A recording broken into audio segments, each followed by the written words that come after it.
2 meetings For that, perfect. about And missed economics, and I was really comfortable kind of with everybody on So board. that's somehow the assumption.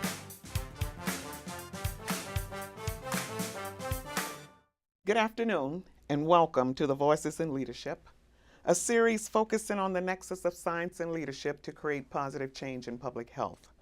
I am Betty Johnson, and I have the privilege to direct this program and introduce today's guest. Gil Kerlikowske is the former Commissioner of U.S. Customs and Border Protection and is currently an IOP Fellow at the Harvard Kennedy School of Government. But his public service can be traced long back before these prestigious appointments to police officer, detective, sergeant, lieutenant, and Seattle's chief of police for 9 years. He was President Obama's drug policy advisor, where he proactively welcomed non-governmental organizations and advocacy groups into policy conversations, ensuring that the focus stayed on public health. In his most recent role as commissioner, it is perhaps useful to think of the scale of the organization he led in terms of sheer numbers. It is the largest second contributor of funds to the U.S. Treasury, collecting $46 billion in fiscal year 2015. As the nation's largest law enforcement agency, it employs 60,000 people and has an annual budget approaching $13 billion.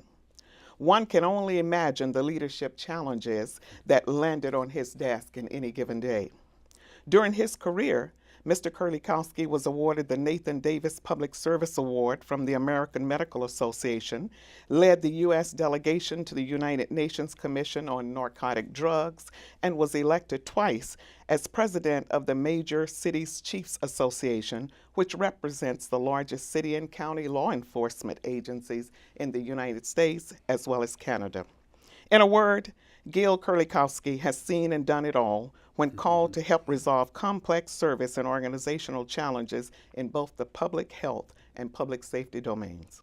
Before I turn this session over to today's interviewer, Dr. Howard Koh, Harvey V. Feinberg Professor of the Practice of Public Health Leadership, please join me as we welcome Mr. Kerlikowske to the Voices in Leadership series at the Harvard T.H. Chan School of Public Health. Thank you. So Gil, welcome. Thank you. So you've had quite a career looking at the worlds of criminal justice and public health as a police chief, as director of the White House Office of National Drug Control Policy, most recently as commissioner. You've had many great titles. Now in academia, we at Harvard are proud to call you fellow. Thank you. The pinnacle of your career, right? So let's just talk about leadership from those multiple vantage points. Let's start with the White House Office of National Drug Control Policy, where actually people refer to that position as the drug czar. Tell us more about that office and what it's like to have a strategy on drug addiction, and particularly the opioid crisis right now. I didn't care much for the czar title, but my wife loved being called the czarina. So it's a very small office, about 100 people, and it was brought together in the late 1980s to knit together all of the different kind of equities and assets in the federal government to deal with the drug issues. And at that time, of course, a famous Boston case, Boston basketball player that had died of an overdose. But you could see that there were lots of disparate functions. The Department of Justice and the Drug Enforcement Administration would operate one way, and the Department of Education thought they had a different role, and on, and HHS. So bringing everybody together to the table to write the president's drug control strategy hadn't been done in a number of years. It was mostly dictated from the White House under the Bush administration. And when I brought everybody together, the Department of Education mentioned, we haven't been at the table in 6 years. And once you have everyone at the table, it makes a huge difference for the outcome and a huge difference for who's going to support it after it's written. And then you had to balance not only reducing demand, but also reducing supply from the international point of view. Can you comment more on that? You always lead this delegation to the United Nations with a very large number of countries that meet once a year in Vienna, but then have multiple other meetings. And they all have different policies and different programs, whether it was Colombia or whether it was Bolivia when it came to cocaine issues, or whether it was Afghanistan when it came to opium and poppy issues, or at that time, President Obama, early in his administration, pushed the reset button with Russia. And so we had multiple bilateral discussions with them about how to reduce opium, how to reduce cocaine, because if we can do that and improve the lives of people in those countries, oftentimes it certainly helps us. So from a leadership point of view, how do you get people to work together, both in this country, abroad, from all these different perspectives? I think the best thing in many ways when you talk about drug abuse, drug dependency, addiction, organized crime, is that it's not a partisan or a political issue in any way. People want their children to be safe and free from drugs. People want to see the money cut off from cartels, and they want to see those that are heavily engaged or those that are engaged in drug trafficking to be prosecuted, to be successfully prosecuted. And so I think most people came to the table thinking that these were the goals. How you go about trying to figure out how this is going to work. I mean, you think about the three Central American countries, a good part of their GDP is, and these are in Guatemala, El Salvador, and Honduras. A good part of their GDP can come from drug sales or organized crime. How do you reduce that? As you pointed out, this is a really bipartisan issue in American politics and public health right now, isn't it? One of the few. Yeah. And then tell us more about the intersection between incarceration rates in federal prisons and the drug crisis right now, and how we should address that as a society looking forward. Well, when I first got the job, President Obama and the staff were very engaged in the economy and jobs. And I had a pretty free hand. So the good news is I had a pretty free hand. Bad news is the president wasn't as engaged in this issue as he was in economic issues. So I got to kind of chart that course with the help of, well, people like you and the Department of Education and others.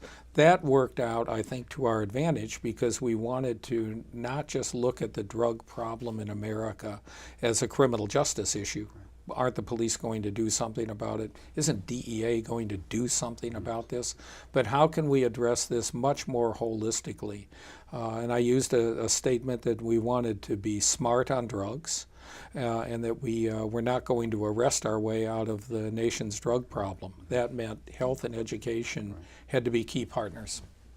And so we're 15 years into this opioid crisis. All the statistics look like they're going the wrong way, except for possibly opioid prescriptions now being reduced a little bit. Do you want to just comment on the future? How is this all going to play out, do you think? You know, I'm not sure. When I took office in 2009, the captain in charge of the narcotics unit in Seattle said to me, he said, you know, one thing you might want to look at, there's some issues around opioid prescriptions and pills.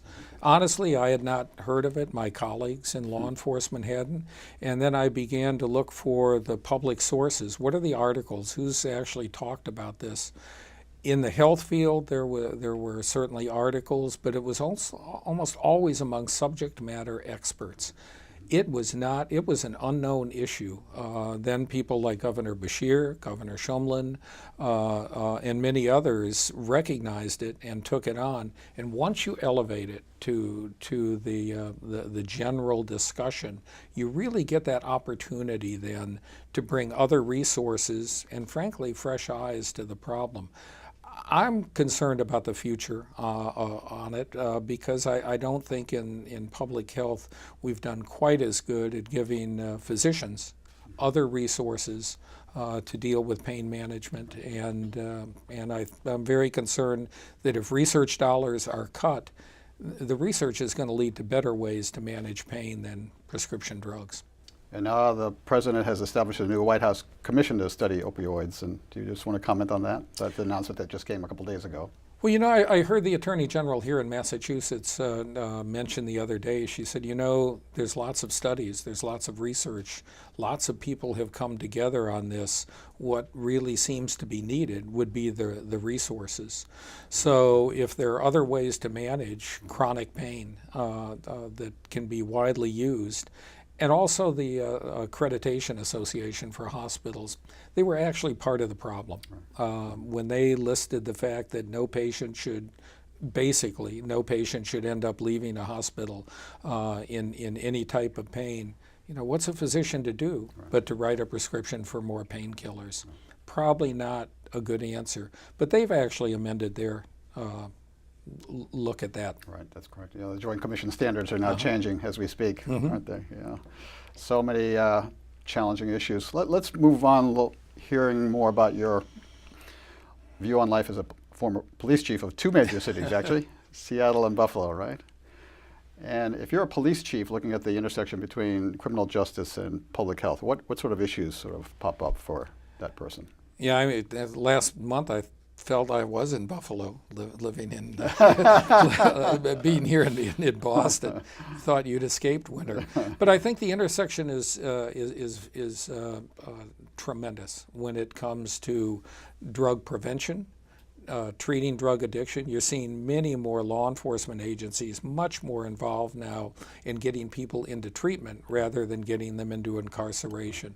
You're seeing in Massachusetts, it's clearly Quincy and others have been a leader in this, and that is the issuing of naloxone to police officers, not just paramedics. And the number of saves is tremendous. People sometimes then mention, well, then they'll just go back to using and on and on.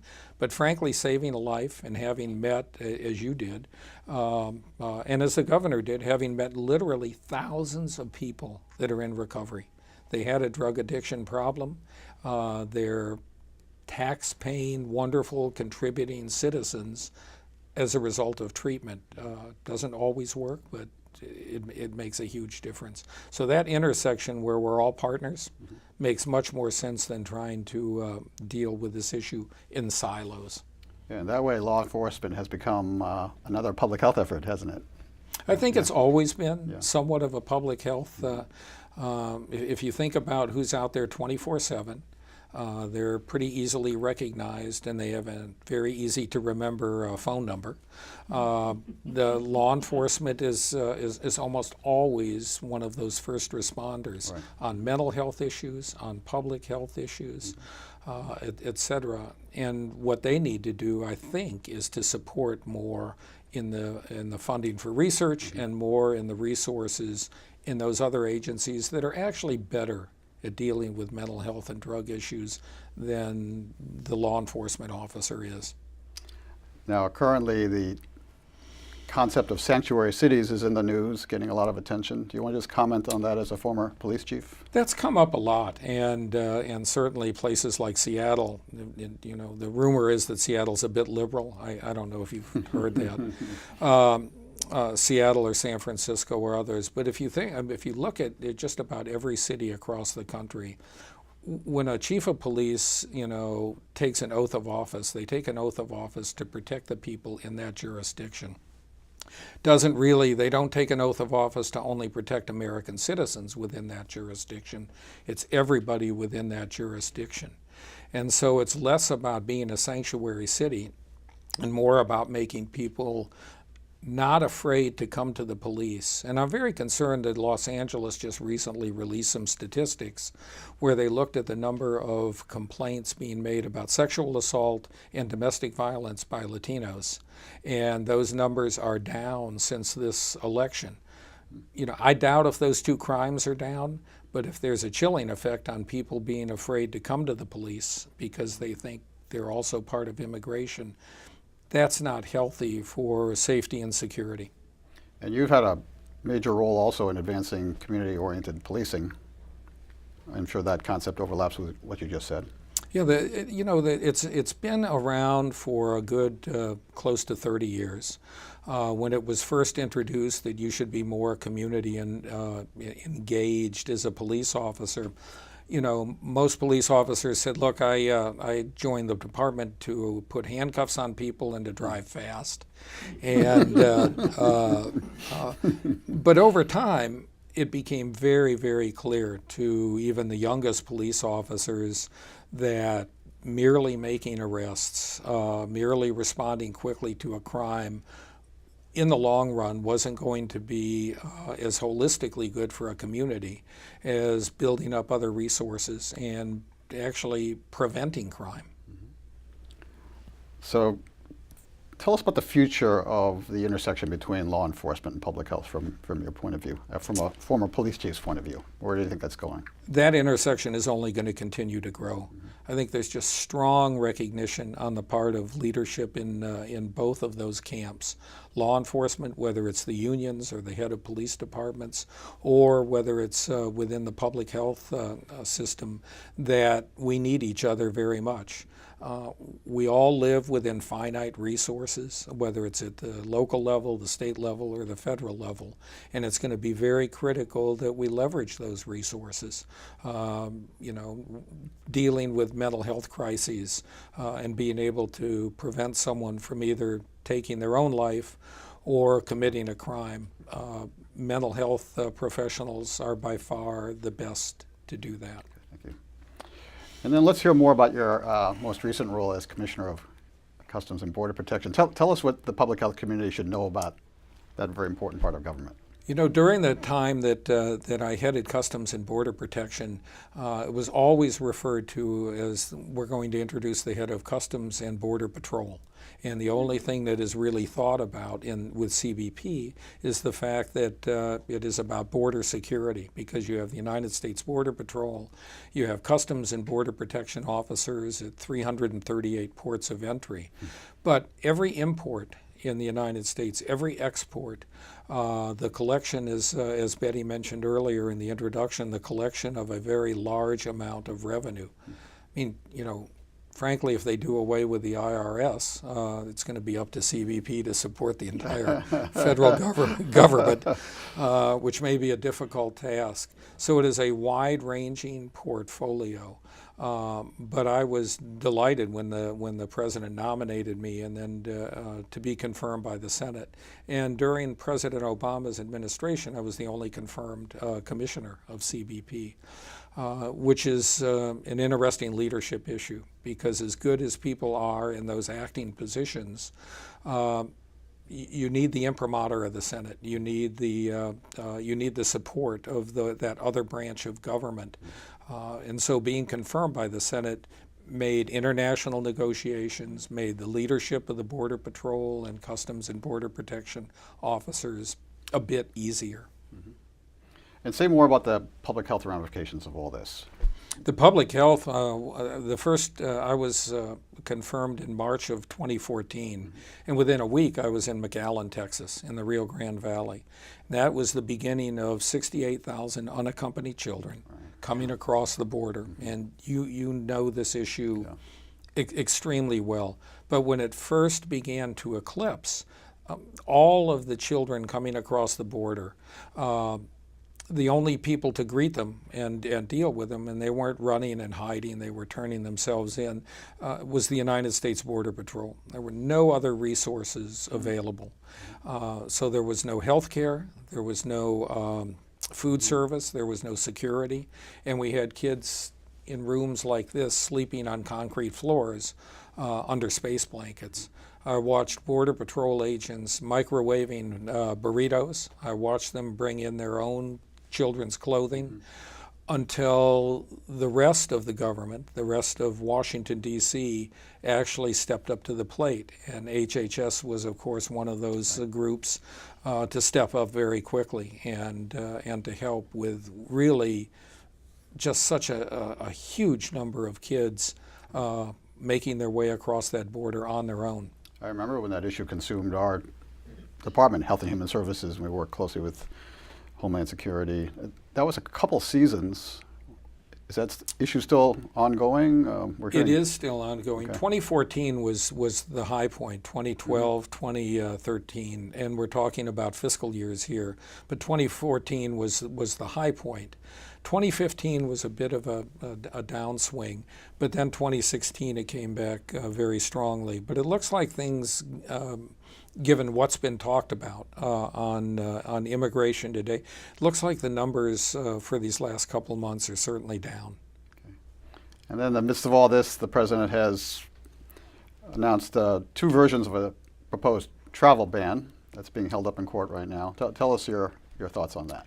So the travel ban, when it was first proposed and talked about, essentially said, look, there's 6 countries, I think 7 to begin with, but there are 7 countries, and we are going to hit the pause button on people coming from those countries, and we're going to look at how do we review that these are people that are not going to do harm to the country.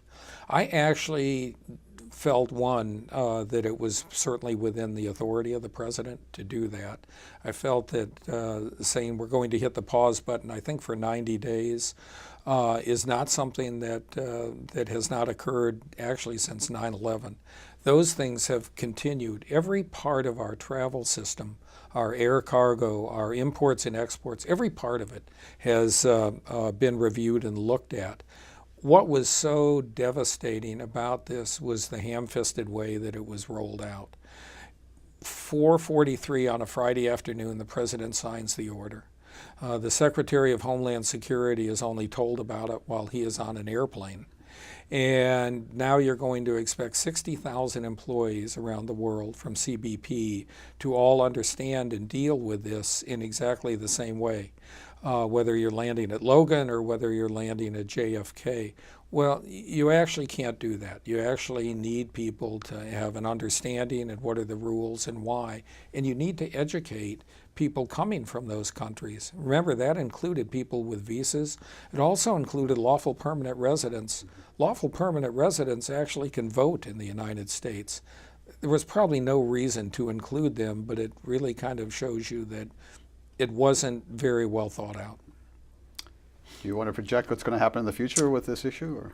I wouldn't be surprised if the courts are going to side with the most recent case that what he's done and what's being done is within the legal parameters. I think that what's more important is how do you communicate to other governments and other countries, to their ambassadors, what's going on and why. And no matter what, you can't get out from under that umbrella of the statements that were made during the campaign about a ban on Muslim to then say, well, here are 6 countries or 7 countries or earlier which have predominantly Muslim populations. I think that's hard. The other part to remember is that there are a lot of people that come to this country every single year for tourism and for business. And it is a tremendous asset and benefit to our economy that they come. If we make the message that you're not welcome or it's going to be very difficult for you to come here, that can have an impact on our economy. So Gil, as we look back on your extraordinary career, you had a run in public service that's gone almost 4 decades, is that right? A little over 4 decades, Wow. but you were being kind. Yeah, so thanks. So tell us from a very personal point of view how you had the stamina to do this. And what are the leadership lessons our students can get looking at a career like yours? I mean, I think the leadership lesson, and I don't think it's particularly different from when I talk to doctors and about interns and the amount of hours and the time that you put in a hospital. So one, you have to have an incredible work ethic. Everyone is kind of watching you as a leader, and if you're not putting in the hours and putting in the time, that's a mistake. I think the second part is you have to be a good communicator. You know, you're no longer a manager, or you're no longer an executive, you're a leader of an organization.